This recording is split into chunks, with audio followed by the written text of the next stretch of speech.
대법원이 자녀 입시 비리 혐의 등으로 기소된 조국 혁신당 대표에게 징역 2년 실형을 확정했습니다.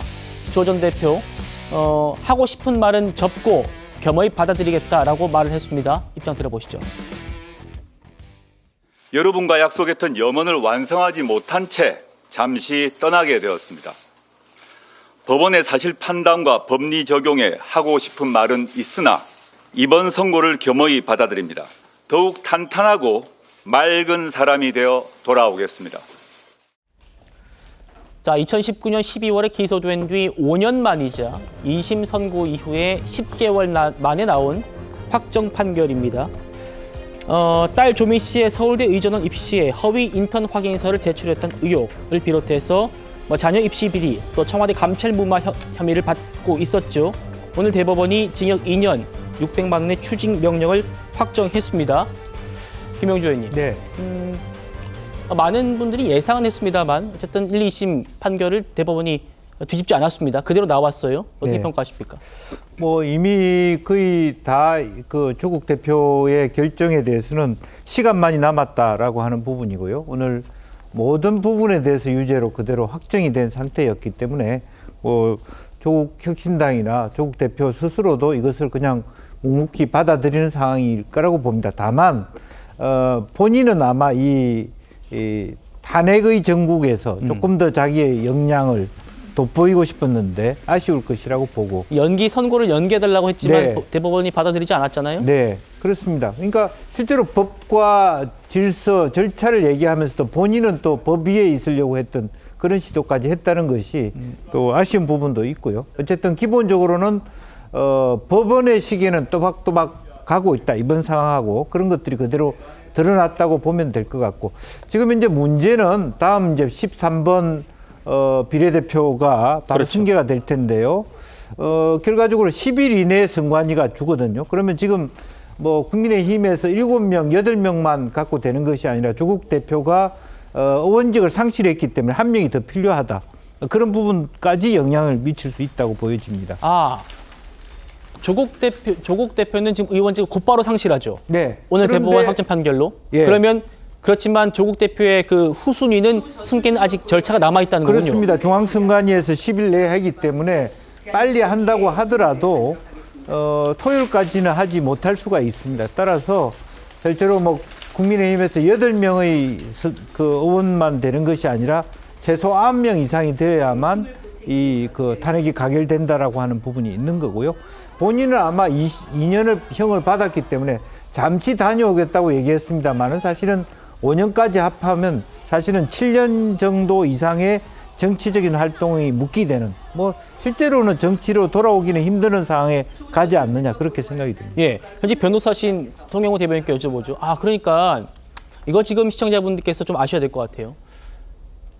조국 대표가 실형이 확정됐지만 승계가 아직 안 돼서 모레 탄핵 소추안 통과는 한 명 더, 야당의 의석이 한 명 비고 여당이 지금 해야 되는 그런 상황이군요. 이 법적으로 이게 어떻게 되는지 설명 좀 부탁드릴게요. 일단 대통령 탄핵소추안의 의결 정족수는 제적 국회의원의 3분의 2입니다. 그렇죠. 지금 오늘 오전 11시 45분에 조국 전 대표, 이제는 전 대표입니다. 그 실형 선고가 확정이 되면서 국회 제적 국회의원은 이제 300명에서 299명으로 바뀌었습니다. 근데 그 3분의 2는 199와 3분의 2거든요. 그렇군요. 그래서 제적 의원이 299명이 됩니까? 그렇습니다. 예. 그래서 사람은 소수점 이하가 없잖아요. 그래서 3분의 2 이상이 되려면 여전히 200명이 필요한 겁니다. 그리고 야권의 전체 의석수는 192석에서 191석으로 줄어들었어요. 그래서 이제 국민의힘 국회의원 9명의 찬성이 필요하다. 이런 얘기가 나오는 겁니다. 그런데 과거 선례를 보면 이제 비례대표 국회의원이 승계를 할 때는요. 원래 법적으로는 앞서 김영주 의원께서 말씀하신 것처럼 10일 이내에 결정해줘야 됩니다. 국회의장이 비례대표 국회의원의 의원직 상실이 발생했다는 것을 중앙선관위에 통지를 하면은 중앙선관위가 그 비례대표 의원직 승계 결정을 합니다. 다시 국회가 통보를 받아서 이제 의원직이 생기는 건데, 과거 선례에서 빠르게 진행됐을 때는 이틀 만에 진행된 예도 있습니다. 그러나 법적으로는 10일이고 또 토요일은 원래 본래 업무 보는 날이 아니지 않습니까? 네. 그렇기 때문에 토요일 탄핵소추안 표결 전까지 의원직 승계가 실제 완료가 될 수 있을지는 조금 의문인 지금 그런 상태에 놓여 있다고 할 수 있습니다. 그렇군요. 오늘 두 분이 굉장히 좀 좋은 정보를 주신 것 같습니다. 그러니까 제가 정리를 해드리면 조국 대표 오늘 확정 판결 받으면서 지금 국회의원 재적 의원은 299명이 됐습니다. 하지만 사람은 소수점이 없기 때문에 통과되기 위해서는 모레 탄핵안이 통과되기 위해서는 그대로 9명, 300명과 똑같은 효과가 있다. 그래서 지금 국민의힘에서 공개적으로 7명이 찬성을 한다고 했기 때문에 2명이 더 필요하다라는 얘기입니다. 저도 배웠습니다. 조국 전 대표는요, 지금 징역 2년의 실형이 확정됐기 때문에 이제 수형 생활을 해야 합니다. 그런데 바로 구속 수감되지는 않았어요. 여기에 대한 조국 대표 입장 들어보시겠습니다.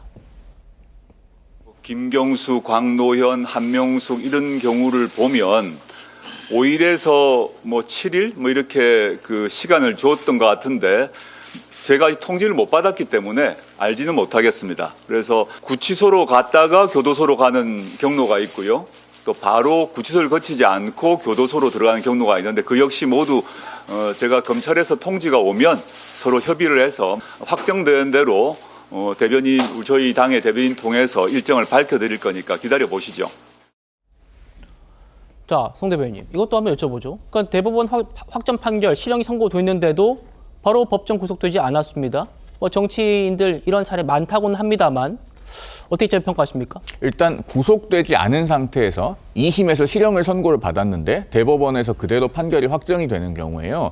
일단 상고심에서 보통 그 불구속 피고인의 출석 의무가 없습니다. 그러면은 구속도 되지 않았고 법정에도 나오지 않은 상태에서 징역형이 확정이 될 것 아니겠습니까? 그러면은 형사소송법 473조 1항에 의해서 그 형의 집행은 검사가 합니다. 그러니까 징역을 선고받은 자를 어느 일시에 어디로 나오라라고 하는 소환장을 보내거든요. 그리고 그 소환을 받아도 만약에 나오지 않는 경우에는 이제 구인장을 발부할 수 있습니다. 그런 절차를 거치게 되는 것이고요. 방금 앵커께서 말씀 주신 것처럼 과거에 이제 한명숙 전 총리나 그다음에 최근의 예로는 김경수 전 경남지사가 대법원에서 형이 확정이 되고 실제로 집행이 될 때 여러 날 간격이 있었던 사례가 있습니다. 한명숙 전 총리는 4일, 김경수 전 경남지사는 아마 만으로 4일 이상이었던 것으로 제가 기억을 하는데요. 네. 그런데 이런 것이 사실 어떻게 보면 특혜지 이게 정상적인 경우가 아닙니다. 왜냐하면 일반적인 피고인들은요. 1심, 2심에서 일관되게 징역형의 실형이 선고되면 2심에서 대부분 법정 구속됩니다. 그렇기 때문에 조금 전에 조국 전 대표가 그런 선례들에 비추어서 자신의 경우가 너무 빨리 통지되는 것이 아니냐 이런 취지로 얘기를 하는 것 같은데 오히려 본인이 2심에서 법정 구속되지 않았던 것이 일종의 특혜다. 이렇게 저는 말씀드리고 싶습니다. 그렇군요.